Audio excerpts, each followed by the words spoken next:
요한복음 15장 12절에서 17절까지 말씀을 우리 한 절씩 교독하겠습니다. 제가 먼저 읽습니다. 내 계명은 곧 내가 너희를 사랑한 것 같이 너희도 서로 사랑하라 하는 이것이니라.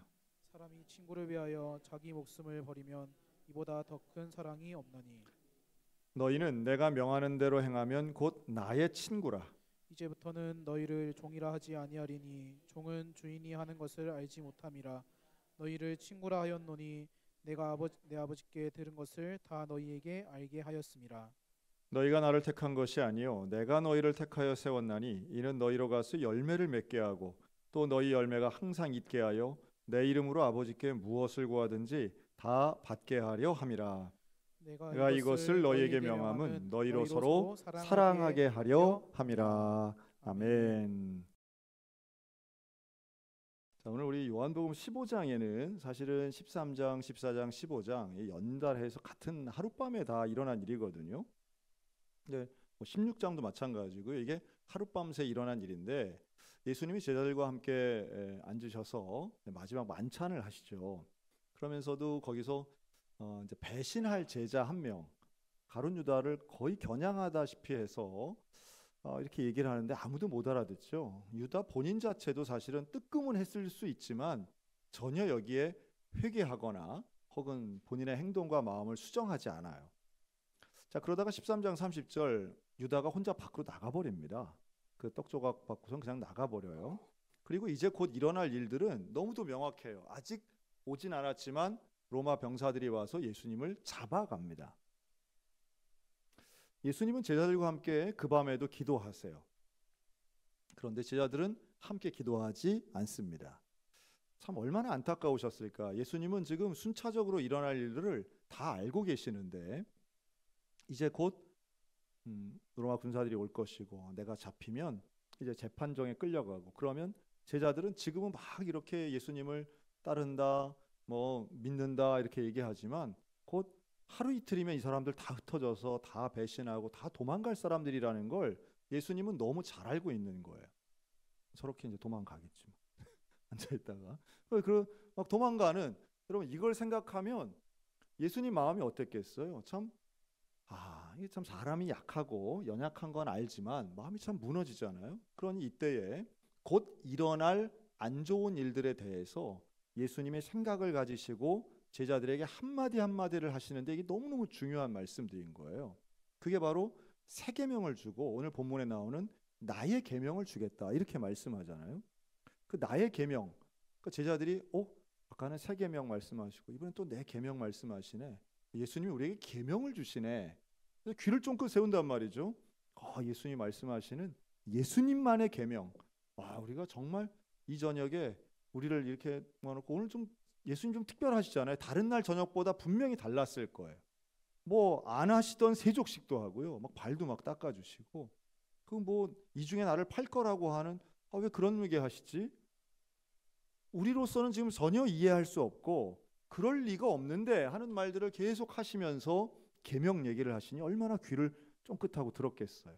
그런데 예수님이 하시는 말씀은 내 계명은 이것이니 곧 내가 너희를 사랑한 것 같이 너희도 어떻게 해요? 서로 사랑하라. 그런데 예수님이 사랑에 대해서 이야기한 건 뭐 엄청 많아요. 그렇게 새롭지 않아요. 서로 사랑하라고 한 것은 사실은 예수님만 하신 말씀도 아니에요. 그 웬만한 훌륭한 사람은 다 사랑에 대해서 이야기해요. 그렇죠. 부모님도 사람도 웬만한 좀 배운 사람들도 사람들 앞에서 이야기할 땐 서로 사랑에 대해서 얼마나 이야기 많이 합니까? 그런데 오늘 예수님이 하신 말씀은 어떤 차이가 있는가? 예수님이 계명이라고 말씀하실 때는 이거는 반드시 지켜야 한다는 의미가 있어요. 그렇죠? 계명은 해도 되고 안 해도 되는 게 아니에요. 계명은 반드시 해야 되는데 뭘 하라는 거예요? 서로 너희들끼리 서로 사랑하라는 거예요. 사랑하지 않으면 그것은 계명을 어기는 일이 되는 것입니다. 계명 어기면 어떻게 돼요? 벌을 받는 거예요. 그러니까 우리는 생각할 때 예수 믿고 구원받으면 모든 게 다 완성되는 줄 알아요. 그런데 그 구원받는다라고 하는 개념이 얼마나 깊이가 있고 포괄적인 것인가를 우리는 알아야 됩니다. 예수 믿고 구원받는데 그 믿음은 예수님처럼 또 예수님 따라서 예수님 말씀에 순종하고 예수님처럼 살고 예수님 따르는 인생을 살아야 되는 것이지 그냥 내가 말로 나 예수님 믿어요 한다고 믿어지는 게 아니라는 거예요. 우리는 전도 구호에 너무 익숙해져 있어요. 무슨 마치 하나님이 내 말 한마디에 움직이는 분인 것처럼 착각합니다. 그냥 아멘 한마디만 해도 구원받는 것 같고 믿어요 한마디만 하면 마치 내가 말을 해주면 무슨 하나님이 나를 구원해 주는 것처럼 그렇게 좀 너무 쉽게 생각하는 경향이 있는 거죠.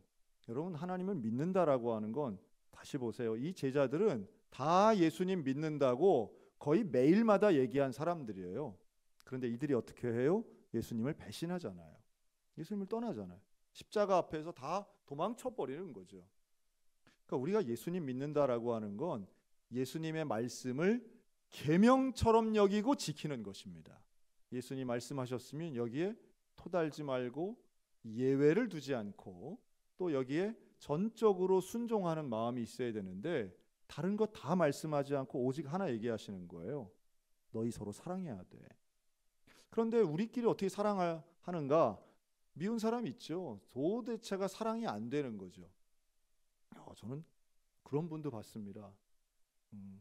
기독교인인데 그런 말씀하시더라고요. 자기는 내 자식을 타종교인에게는 시집을 보내도 정치적 성향이 다른 쪽에게는 못 보내겠대요. 이야, 그분이 진보인지 보수인지는 말 안 합니다. 너무 얼마나 이 확고하게 얘기하시는지 하마터면 제가 저기 성경에 있나 할 정도로 제가 그 확신에 찬 표정을 잊을 수가 없어요. 야, 자식 결혼을 가지고 저렇게까지 얘기하나. 그만큼 미워하는 거죠. 여러분 누군가를 아주 그 사람이 가지고 있는 생각 가지고 우리가 너무너무 미워하는 경우가 있고요. 또 우리가 아는 사람, 또 가까이 있는 사람 중에 우리가 정말 미워하는 사람들이 있죠. 참 사랑하기가 어려운 그런 일들이 있습니다. 사랑해야지 알면서도 사랑이 잘 안 되는 경우죠. 가족 간에도 그럴 수 있다고 봐요. 사랑하고 싶은데 안 되는 거예요.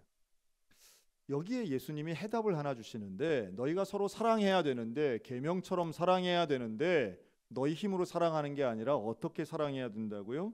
따라합시다. 내가 너희를 사랑한 것 같이. 예수님이 우리를 사랑하신 것 같이 사랑하라는 거예요. 다른 말로 한다면 예수님의 사랑을 힘입어서 사랑하라는 거죠. 인간의 의지로는 사랑 못할 대상들이 너무 많아요. 우리는 그냥도 미워하고 우리 스스로도 너무 연약해서 극단적으로는 내가 나 자신도 사랑 못하는 사람들이 얼마나 많아요. 자기 자신을 막 미워하고 한심하게 여기고. 그런데 예수님이 나를 사랑하는 것 같이 나도 나를 사랑하고 나도 남을 사랑하는 것, 이게 오늘 우리에게 주시는 계명인 거죠. 예수님 계명이에요. 여러분 이 계명을 우리 가운데 좀 잘 지키는, 사랑을 실천하고 사랑을 마음으로 행하는 저와 여러분들 되시기를 주님의 이름으로 축원합니다. 우리 서로 사랑한다는 것, 그런 거죠. 생각만 해도 좀 흐뭇한 거죠. 우리가 사랑한다는 게 교회 안에서, 또 가정 안에서, 또 우리가 관계 안에서 서로 상호간에 일어나는 아름다운 일인데, 여기에 하나 예수님 이걸 또 붙이세요. 13절, 사람이 친구를 위하여 자기 목숨을 버리면 이보다 더 큰 사랑이 없다. 어떤 최고의 사랑을 목숨을 내어주는 사랑이라고 말합니다. 대단하죠? 그런 너희는 내가 명하는 대로 행하면 곧 나의 친구다. 여러분 나를 위해서 생명을 내어준 친구가 누구시라고요? 예수 그리스도께서 나를 위하여 생명을 내어주신 줄로 믿습니다. 그러니 예수님은 나에게 가장 큰 사랑을 실천해 주신 나의 친구인 거예요. 나의 구세주이면서 나를 위해서 생명을 바치신 분, 이미 생명을 내어주신 분이죠. 이런 거 생각하면 우리가 그 예수님의 사랑을 힘입어서 나를 위해 생명을 내어주신 그 고마우신 예수님, 이거 잘 생각하면 우리도 이웃을, 다른 사람을, 또 나 자신을 사랑하게 되는 시작이 마련이 되는 거죠.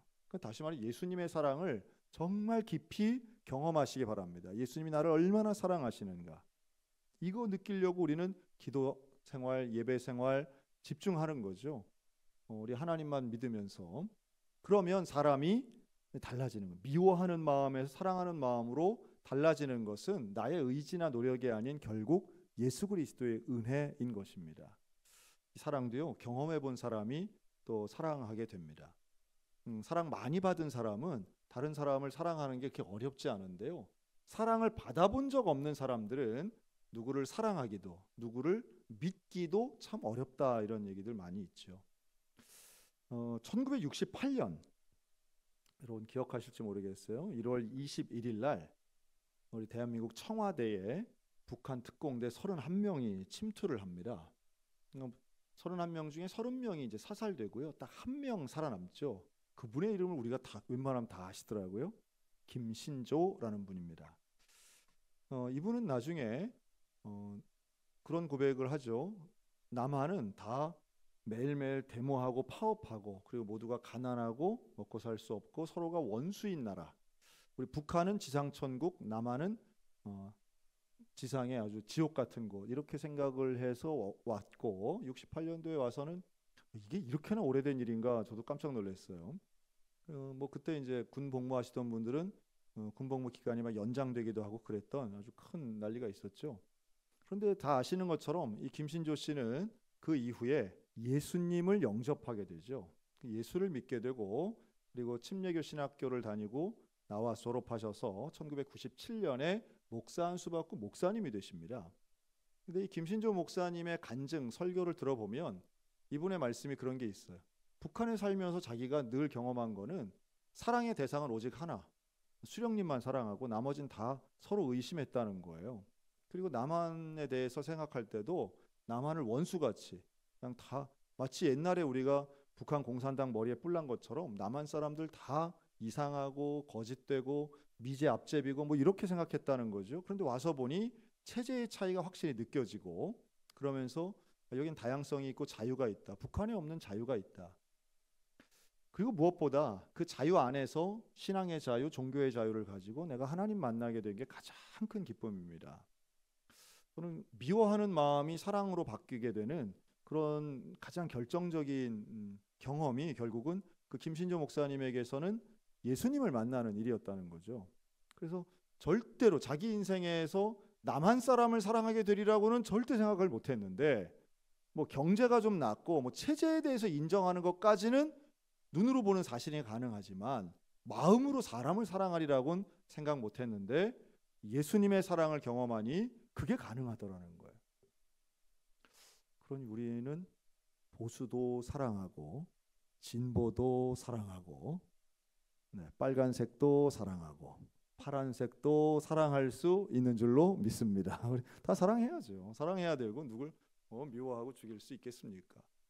그런데 그 김신조 목사님이 바로 오늘 83세를 일기로 소천하셨어요. 그래서 제가 소개하는 겁니다. 오늘 돌아가셨어요. 뭐 조문하러 가실 건 아니니까 83세. 한 사람의 영혼을 구원하고 변화하는 것이 사실은 다른 어떤 것으로 사상이나 체제나 이런 것으로 되는 게 아닌 복음의 능력으로 된다는 걸 보여줬던 증거. 죽이려고 자기 목숨 걸고 들어왔던 특공대원이라 해도 아마 다른 사람들도 사살되지 않았다면 변화되고 구원받지 않았겠나 하는 안타까움은 있어요. 그러니까 오늘날도 지금 뭐 가자지구에서나 뭐 시리아에서나 좀 얼마나 많은 사람들이 자기가 생각하는 이념과 사상 때문에 사람 죽이고 전쟁하고 테러 저지르고 폭탄 터뜨리는지 몰라요. 참 무서운 일이죠.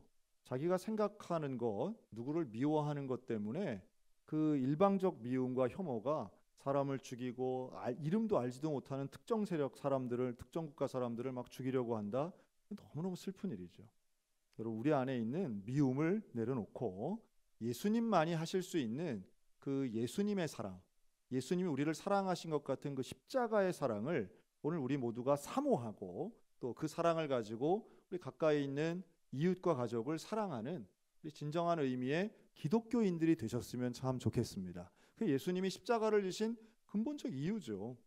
그러니까 우리를 구원하신다는 건 다름 아닌 천국을 가는 것, 물론 구원이지만 그 천국 갈 때까지 우리 서로 사랑하는 것, 이게 계명인 거예요. 그냥 가만히 있다 천국만 가는 게 아니죠. 우리는 이 땅에서 해야 할 가장 중요한 일이 있는데 그게 영혼을 사랑하는 겁니다. 영혼 사랑하는 것, 사랑하니까 전도하는 것이고, 사랑하니까 섬기고 봉사하는 것이고, 사랑하니까 서로 교제하는 거잖아요.